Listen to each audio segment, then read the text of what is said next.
Hi, my name is Thais Gibson, and I'm the co-owner and creator of the Personal Development School. This is your daily breakthrough video, and in this video, I'm going to talk to you about the fearful avoidant and jealousy in relationships. And we'll go through basically how jealousy, like what jealousy looks like for the fearful avoidant, how it takes place, like the subconscious contents that create it, what to do about it if you're experiencing it. I'll go through a few key tips and tools at the end. And this video can also be used for the partner of a fearful avoidant. If there's jealousy that's come up in the relationship and they want to sort of try to navigate it differently, or at least have more insight and understanding as to what it's all about. So stay tuned for the strategies at the end. And also, we are doing a sale to support our community during these uncertain times right now. We are offering scholarships inside of the school as well. So if you are looking to join and you want to be a member and get access to all of our 3 live weekly webinars that I'm doing, where you get all your questions answered, our group forum, our membership lounge, and then we have close to 30 courses now, and then 70 pre-recorded webinars on different topics like rebuilding trust and learning how to forgive, and all these different really crucial topics that people ask about in there. So would love to have you as a member. You can use the coupon code WITHYOU. It's all one word, and you can apply it at checkout. I'll put like a button on the screen here so you can use it. And also, if you're going through any financial struggles or challenges, please feel free to reach out to my team at info@personaldevelopmentschool.com, and they are happy to provide different scholarship options that we have available. If you are happy to share just a little bit about yourself and your situation and what's going on. So feel free as well to let me know in the comment section below any other videos you want to see during this time or anything like that. I know a lot of people are at home, and it's like a really good time to be learning and sort of diving into this stuff. So here's some really interesting points about the fearful avoidant attachment style and jealousy. Usually fearful avoidants don't even experience much jealousy at all until the honeymoon stage of a relationship. Now, this isn't all fearful avoidance, but I would say this is like more than 75 or 80%. Why? Because jealousy for the fearful avoidant has a lot more to do with betrayal and distrust than anything else. And if fearful avoidants feel like there has been a betrayal or a distrust, even at the thought level, it triggers them. So I'm going to go into like what that really means. But usually in the dating stage, because there isn't a commitment yet towards exclusivity or something like that, fearful avoidants don't feel like there's distrust to like, a commitment to be betrayed, or, distrust that can be taking place too much. And so usually they navigate that early stage of a relationship so well, because one of the core wounds and like fundamental features of the fearful avoidant personality in a relationship is that they're characterized by that hypervigilance, by that disorganization in their strategy to attach, which manifests as being hypervigilant around others to try to understand, what's going on and pick up what's happening. And so the idea that somebody, once there's been a commitment in a relationship, could betray that trust is like this lingering doom where it's like, oh my gosh, somebody could, hit me with my core wound at any point in time. And they start sort of feeling really uncomfortable a lot of the time in the honeymoon stage. And fearful avoidance, the only attachment style that once they're in the honeymoon stage, it's like one of their feet also goes into the power struggle stage simultaneously, especially as you get into sort of the later parts of the honeymoon stage. So fearful avoidance also don't feel jealousy too often as a general rule, but when they, or let's say as often as like an anxious preoccupied, for example, but when they do, it's extremely strong. And the reason for all of this is that it's basically like a trauma response. If you're a child and you come into the world and you love your caregivers and you build some connection and attachment to them and it goes well, but then that caregiver is like super unpredictable.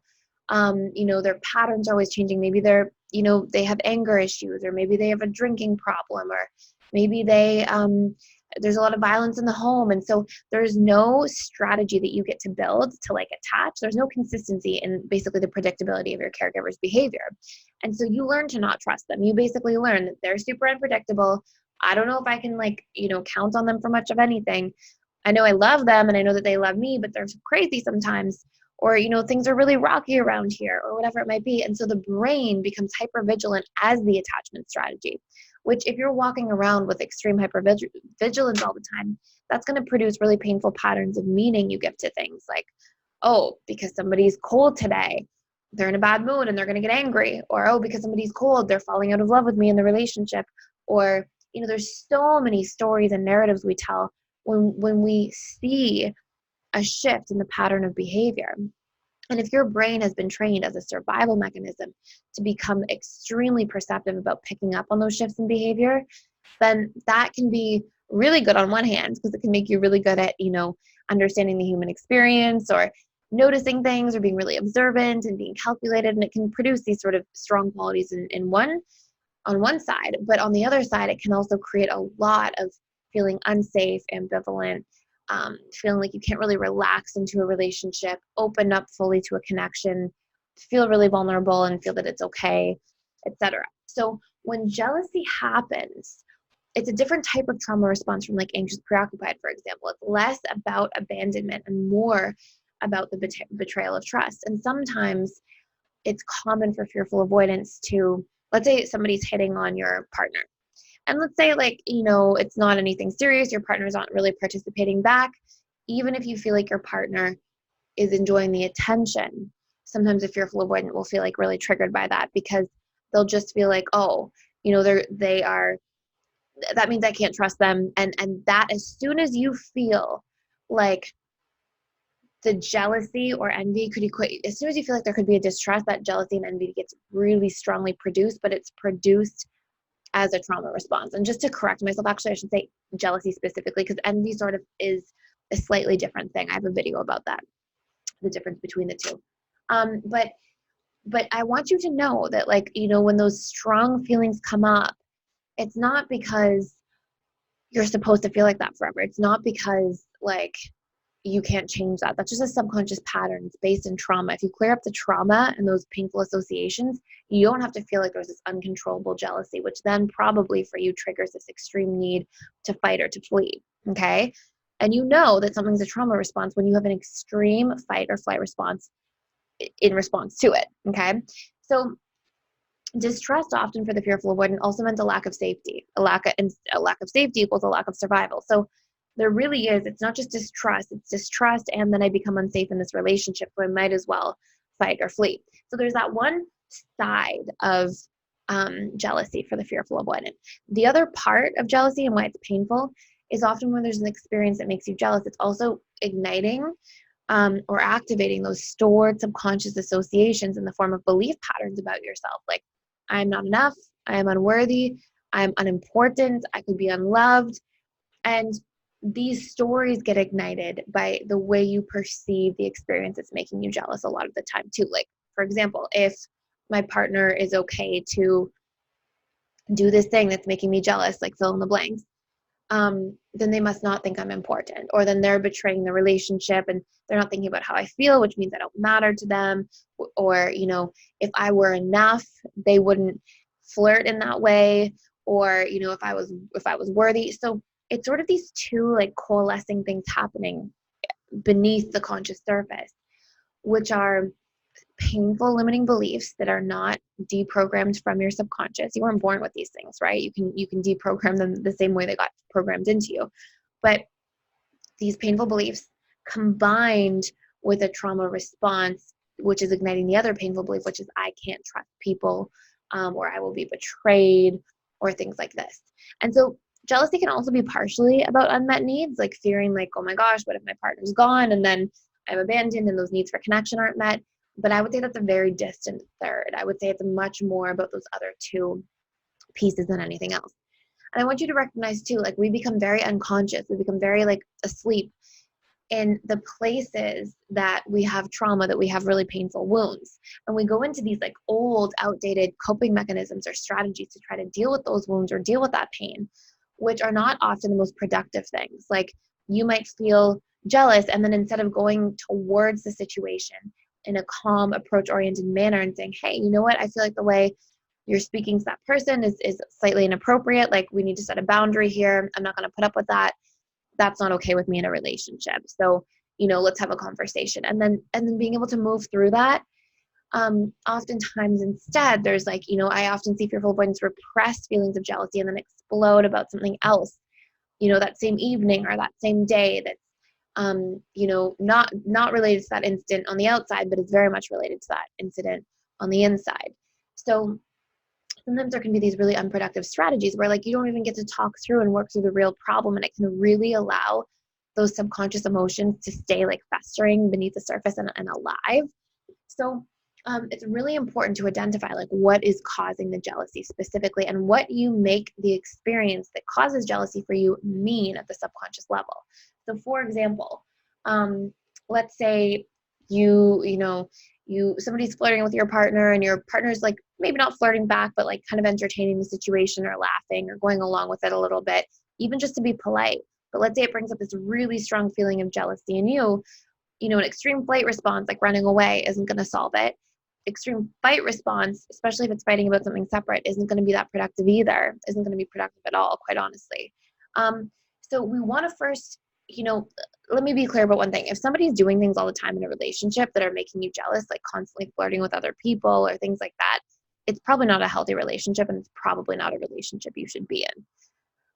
But if you are recognizing that you have a pattern of getting, disproportionately triggered and emotional about something that isn't really from a logical, analytical perspective, when you step out of that state of emotion and you look in, you're like, you know what, they didn't really do anything wrong. Or maybe you're like feeling really jealous that your partner is going away for the weekend, and you maybe, at a conscious level you trust them, but at a subconscious level you feel all this like stirring of jealousy and all these wounds. Then you want to work through these things. So how can you do this? Number one, you have to understand what specifically this jealousy is made up of. So what do I make the situation, for example, your partner going away, what do you make it mean? They'd rather be with other people. That means I'm not good enough. I'm not worthy. Like, what are the painful pieces of meaning you give to the situation? And number two, how strong is that trust wound for you? Do you, even though you see all this behavior where like your partner's showing up well, they haven't done anything untrustworthy, they've been consistent, they've been congruent, they take you into consideration, they show up well, and then you still have these feelings of distrust, it means it's probably not so much about the person and more about that painfully stored belief based on probably repetition of quite traumatic experiences, or even just slightly traumatic experiences you underwent in childhood, where you felt like you couldn't build a consistent and trustworthy connection to caregivers. And it can be from other things that we have these things. It doesn't always have to be your primary caregivers, but it can be relationships in later life. It can be other traumas that happened outside of the home, things like this. So what you want to be able to do is you want to be able to specifically work on reprogramming those stories. You want to change those stories. You want to really try to find counteracting pieces of evidence around those initial stories, like why I can trust people. And you need to be telling a new story to yourself in a way that's fair, in a way that's taking like the whole picture into consideration, not in a way that's saying I can only ever trust people, but to be able to say, yeah, I have to be cautious around people, and I have to be careful around people, and pay attention for red flags, but there are trustworthy people out there. Trustworthy doesn't mean perfect, doesn't mean perfection, that nobody's ever going to make a mistake, but it means that will do their best to take me into consideration, that I can be safe being vulnerable around, that have my best interests at heart, and that have good, healthy habits and patterns going into relationships themselves. So we want to have this like balanced story of being cautious, but also recognizing there are good people out there too. And it's when we get into this state of neutrality around that original painful story that I can't trust, that we then get empowered to be able to feel like we can open. And also, once we take these painful stories and triggers out, because we reprogram them using repetition plus emotion over time, and there are many other different reprogramming tools you can use, but that's just a very simple one.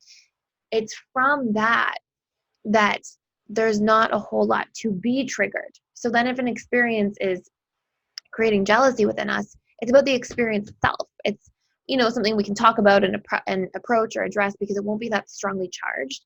Instead of an experience, maybe is worth a 3 out of 10 of jealousy because somebody's sort of flirting with your partner and they're going along with it or something like that, but you're feeling a 10 out of 10 because you're experiencing that plus all of the subconscious wounds, core beliefs, limitations you have within you that are now being triggered and brought to the surface of your conscious mind through all that emotion that's flooding.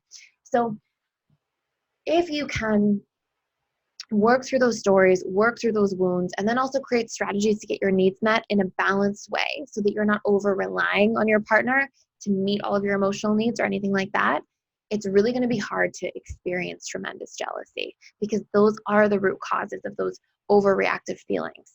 And the more you can also learn to feel safe in a relationship, and that means probably a good amount of reprogramming work around that if you're not feeling that way as a general rule.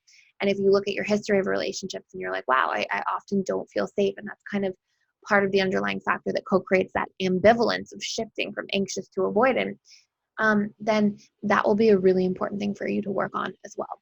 So I hope this makes sense. I know it's quite a lot of information, but we've got a ton of amazing tools really specific inside the school to help reprogram and repattern this stuff. So let me know if you have any questions in the comments below. And thank you so much for being here. And thank you for liking, sharing, subscribing to this channel.